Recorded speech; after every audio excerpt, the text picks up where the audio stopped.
आनंद होत आहे। प्रभागातील 21 जो प्रभाग आहे माझा, त्या लोकांनी, त्या नागरिकांनी मला भरघोस मतांनी निवडून दिलं। सर्वप्रथम मी त्यांना धन्यवाद देऊ इच्छितो। आदरणीय राज साहेब, आमचे नेते राजू पाटील साहेब यांनाही धन्यवाद देऊ इच्छितो। आणि खऱ्या अर्थाने आनंदाचा क्षण असताना एकीकडे आनंद, एकीकडे दुःख, ते माझी मुलगी, माझी प्राणप्रिय मुलगी आज पडली।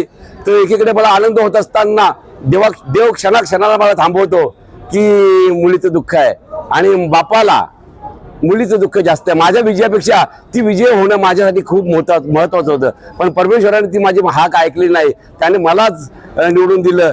मग याच्यानंतर माझी मुलगी परत निवडून येण्यासाठी काहीतरी करेल, एवढी मी शाश्वत देतो। मला माहिती नाही की यापुढे माझ्या नशिबी काय लिहिलेलं असेल, राजकारण लिहिलं असेल की नाही लिहिलं असेल, पण ही गोष्ट नक्की की प्रभागाचा विकास होणं थांबणार नाही।